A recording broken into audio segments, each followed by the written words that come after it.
So I'm going to be a little bit of a nerd today. I mean, I am a nerd. Look at me. It's like wrestling threw up right over my face, which is a terrible thing to say.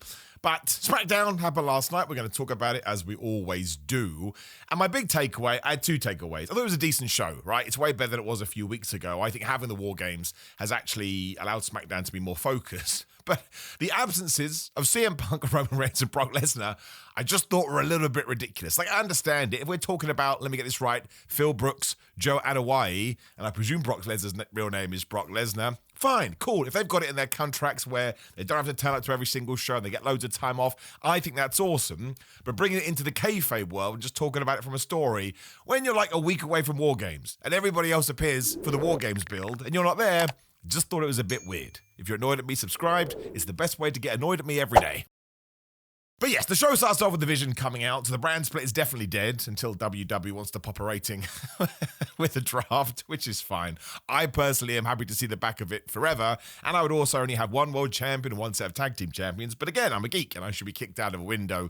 And Paul Heyman says that Braun Breaker is going to take a bite out of everybody's ass in the double cage. And I was like, okay, well, let's hope we don't do that. That makes it a very different show. Logan Paul is about to read some promo notes off his hand, which of course now has been, what's the word I'm looking for, spun on the internet like he secretly wrote his promo on his hand, which he did not do. Out come the Usos, out come Cody Rhodes, when it turns out, the Drew McIntyre had murdered Cody Rhodes on his bus. You gotta look at the picture on the screen right now. This is from the official WWE image gallery. That is hilarious. What did Drew McIntyre do to him? Cody Rhodes is stuck in the steering wheel and he's upside down.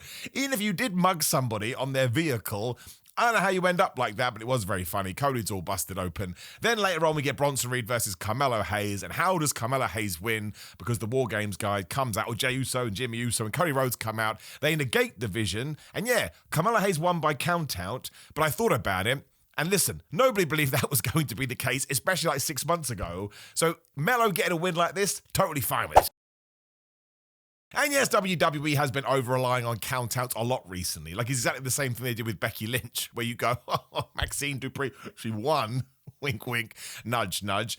But I do like the idea of Carmelo Hayes going to the next round of the John Cena tournament, whereas because Bronson Reed is in War Games, he can now forget about all that. It was ridiculous that Bron Breakker wasn't in this tournament to begin with, but I understand. We all have a very specific focus at the moment. So it was cool, and it did feel like a surprise. I wouldn't have had Cody Rhodes throw Carmelo Hayes back in the rim. I would have allowed Melo to have done it by himself, but I understand.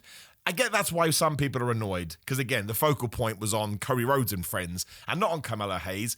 But not by happenstance, the net result was still Carmelo Hayes getting a victory. So I'm totally good with it. And then Cody Rhodes cuts a big old promo that was good, saying, you know, Drew McIntyre, you're back on my list, and Paul Heyman, you're an idiot, and the Vision, you're idiots too. And listen, this is my birthright War Games, because my dad invented the damn thing. So come Survivor Series, you're all going to be absolutely whooped. It worked. It made me pump for War Games.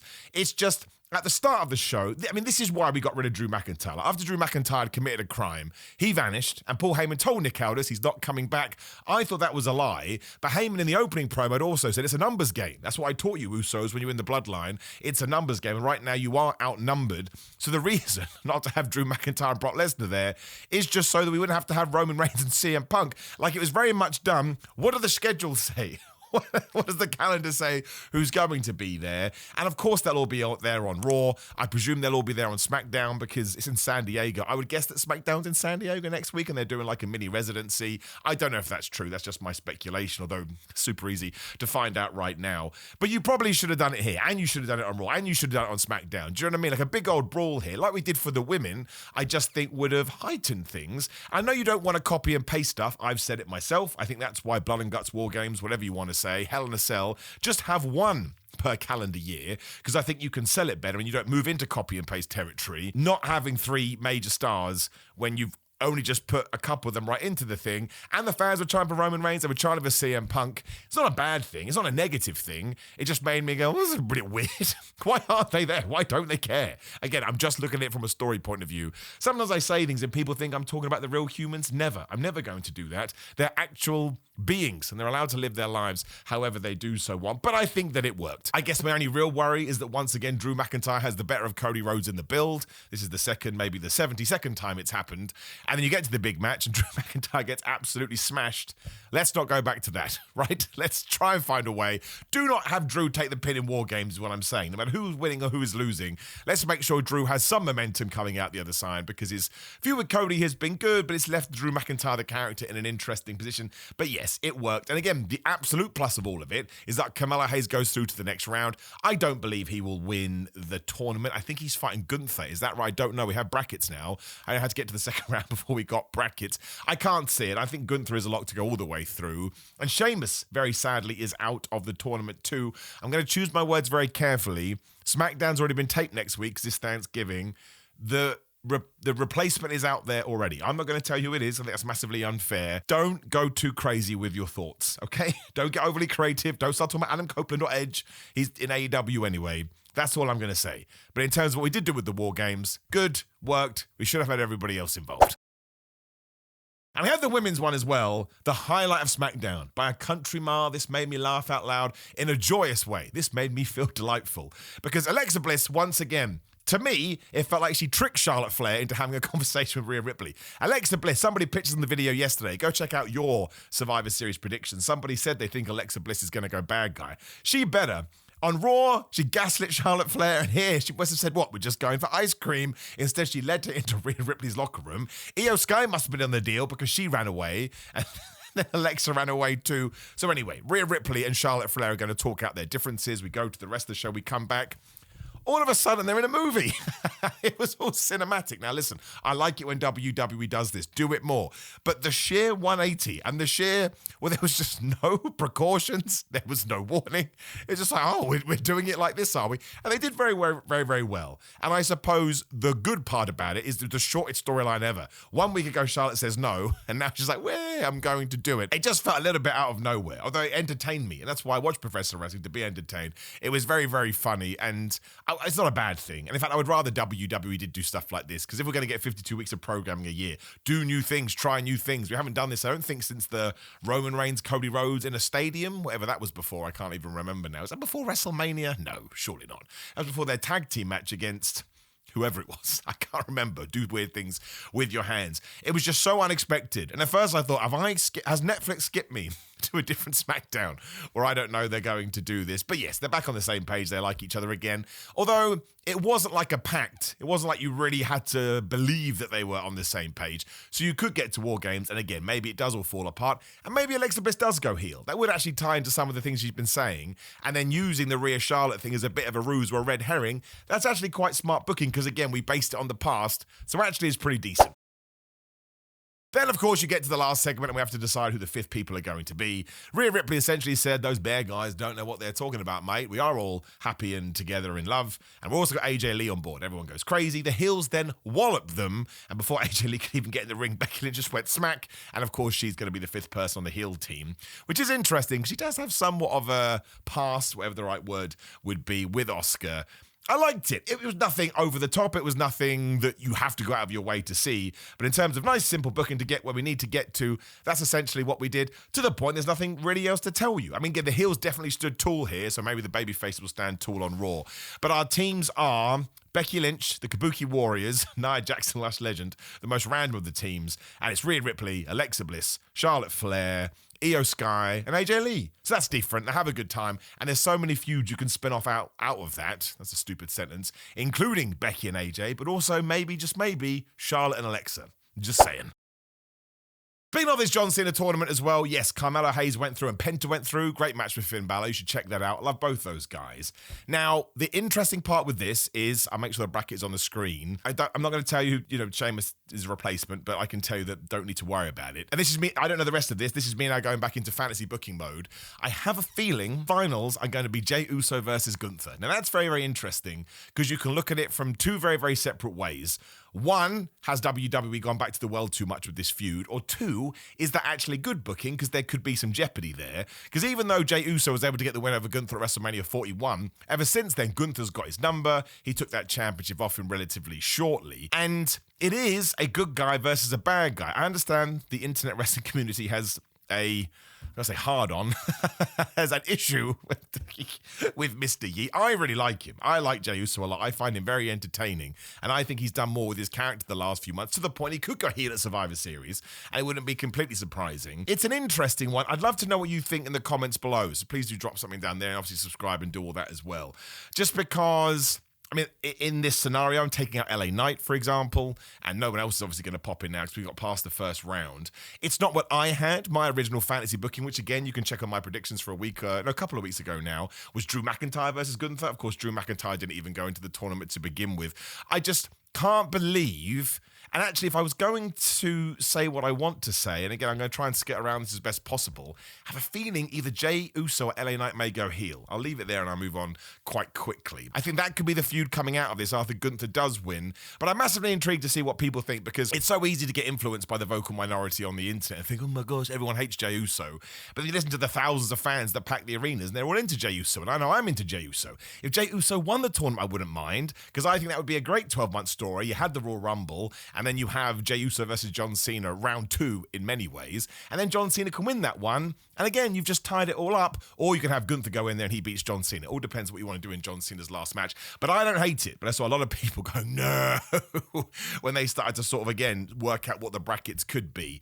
Either way, though, Penta has gone through, and Carmelo Hayes has gone through, so that's kind of exciting. They are two guys I would like to do more with in 2026. I think Carmelo Hayes has proven time and time again, you give him the opportunity, you give him the ball, he's going to run with it. And Penta, honestly, even if it's when you get to a dark period in wrestling, not a dark period, a down period, there's not much going on, you need a bit of momentum, just try him in there. Let's say Gunther is a world champion, do that. Even if it's a CM Punk, try CM Punk versus Penta.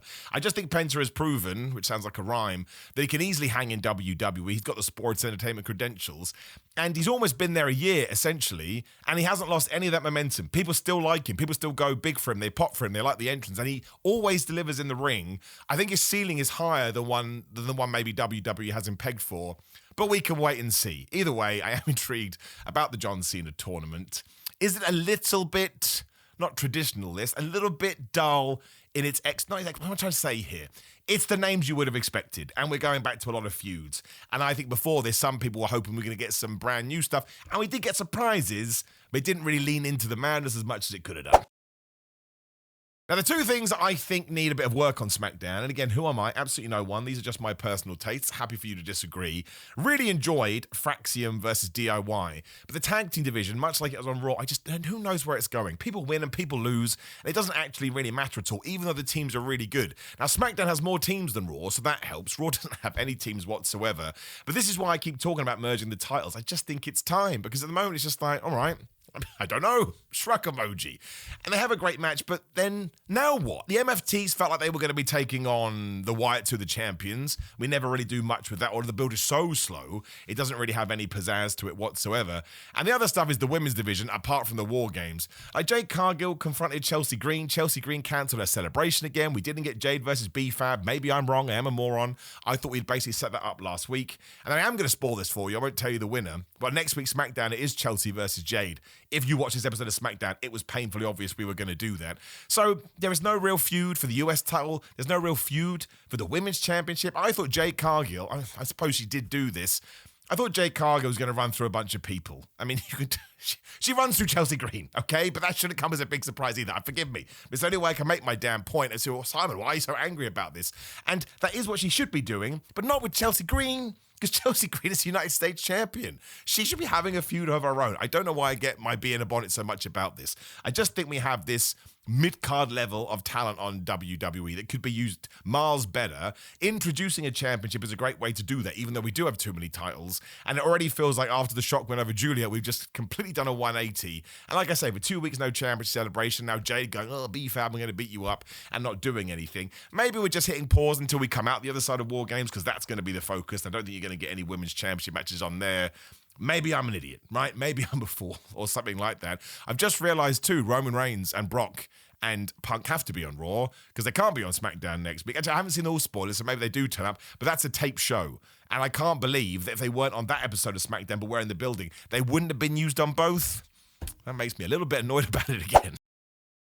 Otherwise, the US title open challenge continues to be the best thing about SmackDown. Ilya Dragunov he was gone for a year. No one remembers that now. He's come back. Maybe he's even better than he ever was. It's up for you to decide. JD McDonald thought he would accept. He would accept just because he'd gone to SmackDown with Finn Balor. There's not even much you have to say about this. The reason it stands up so much is because it's just a good wrestling match on a wrestling show. That's it. He's going to do really well. That guy's going to do really well. They're going to dance and skip all over the place. And I had a great time watching it. I never really believed that JD McDonald was going to win. We also made sure we re-teased the Tommaso Ciampa stuff. We are really pushing the Tama Tonga stuff. I quite like the idea of Tama Tonga being the US champion. When he was the US champion in New Japan, right? I thought he had a really good run, and that's when he kind of finally showed people, I don't need to be in the Gorillas of Destiny. I can do more outside of this.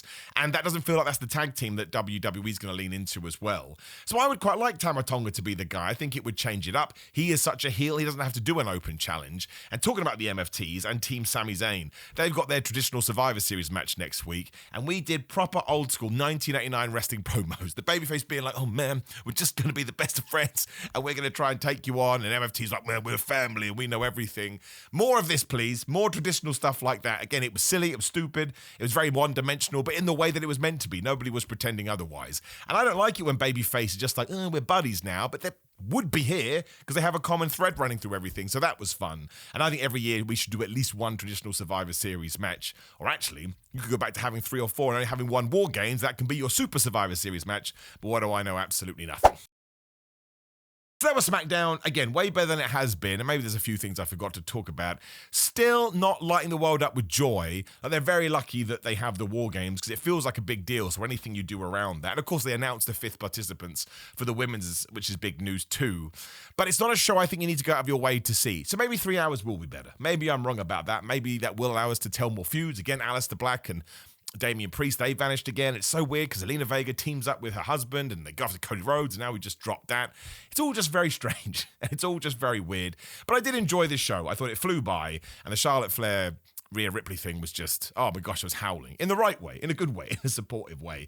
But I would love to know what you would think about all this. So again, please drop me a comment below. Like the video, share the video, subscribe, click the video on the screen, which again is your Survivor Series predictions. Some of them are pretty good. I quite like what you came up with. Simon316 on social media. GorillaMind.com/Simon. The Black Friday sale goes on for a good more few days. Up to 40% off ships worldwide. Come find me on Cameo. Search for my name. Patreon.com/Simon316 for watch-alongs. We're currently watching as many John Cena matches as possible. And tomorrow is John Cena versus Bryan Danielson, and yesterday was John Cena's debut. It's a lot of fun, if I do say so myself. TikTok and Cameo and all of that stuff. Again, just search for my name. Same with Pro Wrestling Tees. Otherwise, have a wonderful weekend. Thank you for your time. See you soon.